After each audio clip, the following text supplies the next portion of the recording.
Hello, and welcome back to another episode of Scatterday Guy.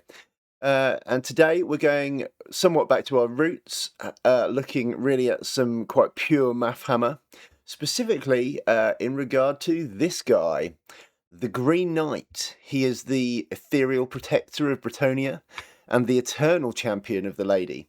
His ghostly form can emerge from natural terrain anywhere on the battlefield, often enabling him to materialize deep behind enemy lines before descending upon his terrified foes. On the tabletop, the Green Knight brings with him a host of special rules which make him a versatile opponent, presenting a unique challenge to the enemies of Bretonia. So in this video, we're going to delve into the math hammer behind some of those rules. Specifically, the Guardians of the Sacred Site special rule, and also the Green Knight's enchanted weapon, the Dolorous Blade. So, jumping straight in and looking at the Guardian of the Sacred Site special rule, this is unique to the Green Knight and has a number of distinct effects. Unlike ordinary models, the Knight is not placed on the battlefield during deployment, but is held aside in a manner similar to ambushes and reinforcements. What is unique, though, is the way the Green Knight subsequently enters the game. During the Bretonian player's start of turn phase, a dice is rolled to see if he awakens. On a 3+, he enters the battlefield, being placed wholly within any natural terrain feature, provided he is at least 1 inch away from enemy models. Whilst on a 1-2, he remains in reserve for another round. Critically, this occurs during the start of turn rather than the compulsory moves subphase as for reinforcements, and there are no restrictions on his subsequent actions, which means that he is, somewhat controversially, free to declare and make charges during the subsequent movement phase, though in competitive play many tournament organisers are opting to FAQ this and prohibit charging on the turn the Knight awakens. This rule introduces an element of randomness to when the Green Knight appears.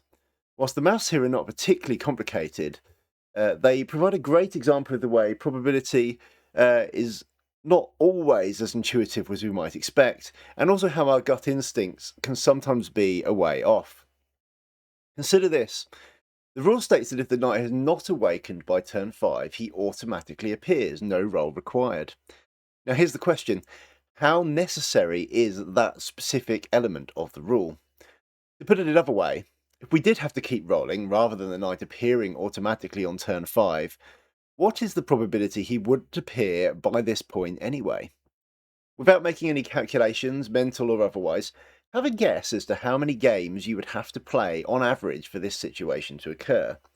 In other words, in 1 in every how many games would the Green Knight not arrive after 5 awakening rolls?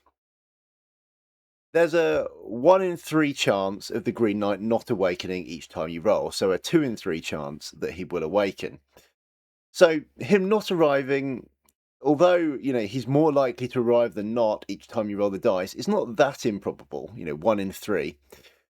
So, it's possible he won't arrive each time you roll the dice. Therefore, surely it wouldn't be that improbable that he might not arrive for, say, 5 turns in a row. Perhaps that might occur once in every, let's say, 10 games. Perhaps once in every 20 games. I bet you didn't guess, without cheating, that this situation would actually occur just once in roughly every 200 games. This is the rather counterintuitive nature of compound probability. Even something reasonably probable, say rolling a 2+ on a d6, becomes increasingly improbable when you start talking about doing it a very large number of times in a row. The likelihood of making 10 hits from 10 attacks on a 2+ is just 1.5%, even though, making an individual hit is very likely. Returning to the Green Knight, on a 3+ to awaken, he will, more often than not, appear during turn 1, though this is certainly not guaranteed. The following table here summarises the probability of the knight awakening on or before each turn. As you can see, he is most likely to awaken early, and it will be relatively rare, though not unheard of, for him to fail to turn up in the first couple of rounds. Roughly 9 games out of 10, he will be on the table causing havoc no later than turn 2. But what about the next part of the rule? The second part of the Guardian of the Sacred Sites rule concerns what happens if the Green Knight is slain. As a ghostly apparition, the knight can never truly be slain, but is only temporarily vanquished from the battlefield. After losing his last wound, he is removed from the table but can return again, just like his original awakening, except that there is a -1 modifier to the roll and his wounds characteristics for each time he has already been slain in the game. So, for example, after the first time he is slain, the player now needs to roll a 4+ rather than a 3+ to awaken him, and he returns with 3 rather than 4 wounds. As he has 4 wounds to begin with, this means that he could, in theory, be slain and return up to 3 times. Unlike his first awakening, there is no guarantee he will return in this situation. However, the maths again is actually quite favourable, depending on how early in the game he is slain. For example, if he somehow manages to get himself slain in turn 1, there is actually a 97% chance of the knight returning before the end of the game, and, critically, denying your opponent those all-important victory points. Though again, many tournament organisers are choosing to modify that rule for competitive events. For this video, we'll constrain ourselves to analysis based solely on the official rules. The table here demonstrates the probabilities of the Green Knight returning before the end of the game, depending on which turn he is slain in and how many times he has already been slain. As you can see, even if he is not slain initially until turn 4 or 5, there is still a good probability of the knight coming back. Round 6 is the only round he can be slain with no possibility of returning. Getting slain twice might sound like a bad situation, but actually if he is killed for the second time by the end of turn 4, it is still more likely than not that the knight will be back on the board before the end of the game. Even if the knight gets himself killed, let's say 3 times, whilst probably not advisable, it's entirely within the bounds of possibility that he could come back. Apologies. This presents some interesting strategic options for the Green Knight.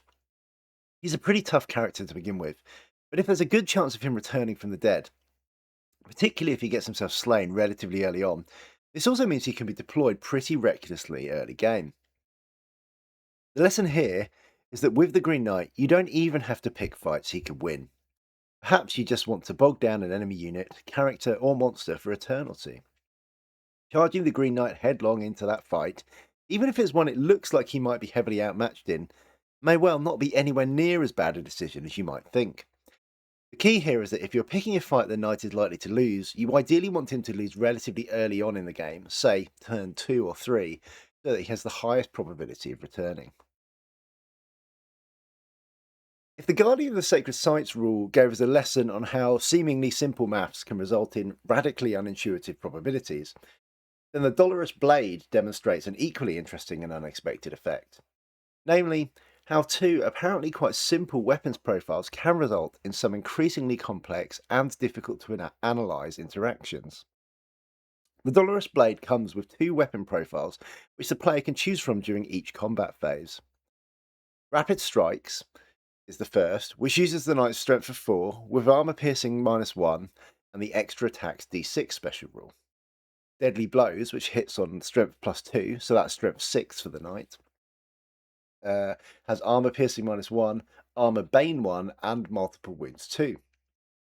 So the question is, in any given combat, which should you use to maximize the knight's damage output? It turns out that, whilst the answer, as we will see, is actually relatively straightforward, it's surprisingly complex to determine and analyze this. We can start by assessing the probability of a single attack from each profile resulting in a wound. The basic probability of any attack resulting in a wound can be determined using this formula, where P to hit is the probability of a successful roll to hit, P to wound is the probability of a successful roll to wound, and P armor save is the probability the other player makes a successful armor save roll. And of course, P wound is the overall probability of achieving an unsaved wound. The probability to hit is based upon the Green Knight's and the opponent's weapon skill characteristics. This is the same for both weapon profiles, so we can deduce from this that weapon skill is not relevant to determining which weapon profile will be most effective. That part of the equation is the same for both weapon profiles. The probability to wound is based upon the Green Knight's strength characteristic and the opposing model's toughness characteristic. As the deadly blows profile gives a strength +2, this is likely to affect the probability to wound, though exactly how depends on the opponent's toughness. The to wound table applies a blanket 4+ to wound for attacks made against an opponent whose toughness is equal to the attacker's strength after any modifiers. If the opponent's toughness is 1 higher than the attacker's strength, it's a 5+ to wound. If it is 2 or more higher, then it's a 6+ to wound, unless it is 6 or more higher, in which case it becomes impossible to wound. Similarly, if the target's toughness is 1 lower than the attacker's strength, the target to wound is improved by 1 to a 3+, and if it's 2 or more lower than the attacker's strength, it's a 2+. We usually assume that high strength is best, and that is true as a general rule, particularly against average toughness opponents, but it's not always that straightforward. The significance of Deadly Blow's strength +2 modifier will depend on the differential between the Green Knight's base strength of 4 and the opponent's toughness. Against opponents with a low toughness, T1 or T2, both weapons profiles wound on a 2+, so the strength bonus is of no significance. Against mid-toughness opponents, so toughness 3 to toughness 7, which in practice is where the overwhelming majority of model stats tend to lie, Deadly Blows will have a lower target roll to wound, so the probability of wounding will be higher. Against high toughness opponents, so toughness 8 or 9, both weapon profiles will only wound on a 6+, so the strength bonus again makes no difference. And then finally at toughness 10, opponents cannot be wounded by strength 4 attacks, so Deadly Blows with its strength +2, getting you up to 6, becomes stronger. In fact, it's the only approach to wounding the opponent at this level. Probability of your opponent making their armor save depends on their armor value and your armor piercing. Both attacks have a base armor piercing of 1. However, Deadly Blows also has the Armor Bane 1 special rule, which does increase the armor piercing characteristic by 1 for any wounds caused with a to wound roll of a natural 6. This is where the analysis gets interesting, because the probability of the armor save is no longer a fixed value for any given matchup. The probability of the opponent making their armor saves depends on the to wound roll. The probability of rolling a 6 to wound is 1 in 6. However, the probability that any single wound is caused on a roll of 6 depends on the to wound target. If the to wound target is 6+, then any successful wound is achieved on a 6, so the attack will always benefit from Armor Bane. However, if the to wound target is 2+, then only generally 1 in 5 wounds will be achieved on a 6, so only 1 in 5 wounds will benefit from Armor Bane. I find the best way to analyse situations like this is to plot out the probability tree, which ends up looking something like this.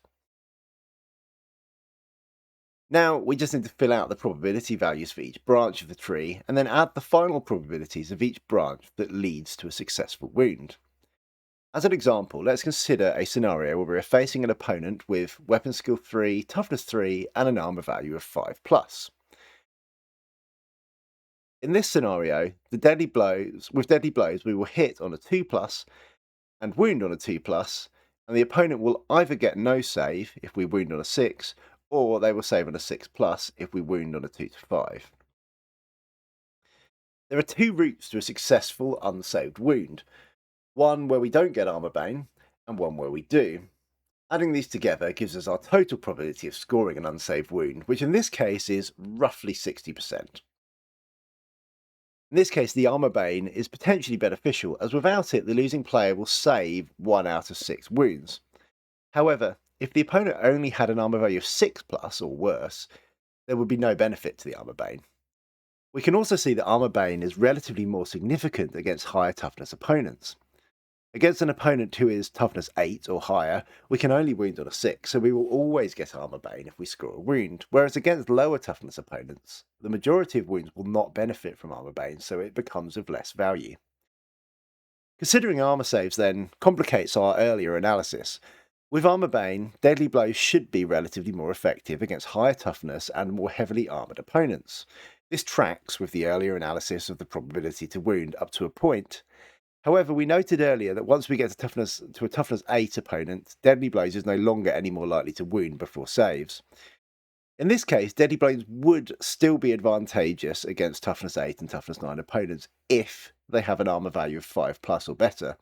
but otherwise, the probability of a single attack wounding is equal between the two profiles. We've not considered other types of saves, such as ward saves and regeneration rolls. Generally, these would affect the outcomes of both weapon profiles equally, so can be ignored so far as determining which profile to use. There are rare exceptions. For example, some models have saves which are better against higher strength attacks. These could potentially skew the analysis, but as they're relatively fringe cases, we're not going to delve into that further here. So far, we've shown that, in terms of the probability of any single attack resulting in an unsaved wound, deadly blows is either better than or the same as rapid strikes, depending on the opponent's toughness and armor value.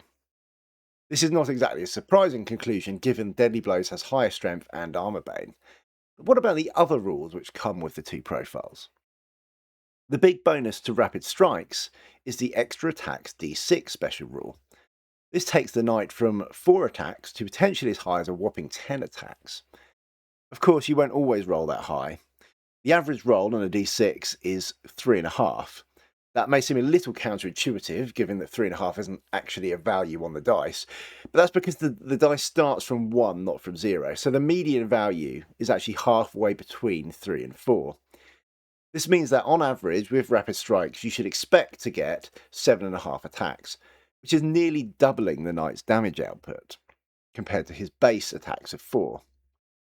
We can compare this to deadly blows, which only gets the fixed 4 attacks, but instead gives us the multiple wounds 2 special rule. On paper, this has a very similar impact, effectively doubling the knight's damage output, slightly better than the average for rapid strikes. However, critically, we must note that multiple wounds is only effective against multi-wound opponents. Because extra wounds caused to a single model through the multiple wounds special rule don't spill over onto other models in the unit, any excess wounds caused by this rule are lost against single wound opponents. Rapid strikes will therefore be much more effective against units of single wound opponents than deadly blows, all other considerations notwithstanding. If you're fighting a multiple wound opponent, for example engaging in one-on-one combat with an enemy character, then at this point the conclusion of the analysis should be relatively clear. You want to use deadly blows. In this matchup, there is no scenario where rapid strikes is the stronger choice. Whilst there's an outside chance of doing more wounds with rapid strikes, potentially up to a maximum of 10 compared to 8 with deadly wounds, in practice the probability of pulling this off is incredibly low. Even against the very weakest of opponents, the likelihood you will score a full 10 wounds is less than 1%. There's also going to be very few cases in which scoring 10 wounds is really necessary. The question then becomes this: when fighting single wound opponents, when do the toughness and armor bane benefits of deadly blows outweigh the benefits of the d6 extra attacks that come with rapid strikes? To analyse and answer this question, we have to go a step further. So far, we've analysed the probability of a single attack using each profile resulting in a wound. Now we need to consider the quantity of attacks we get with each profile and evaluate the probabilities of producing different numbers of wounds in each case. Way back in my very first videos on this channel, I delved into the mechanics of rolling pools of dice. When we roll multiple dice, or chains of dice, each with the same overall probability of producing a wound, we get what we call a binomial probability distribution. I won't go over the maths behind this in detail here, but do go back and check out my Introduction to Math Hammer series if you're really interested.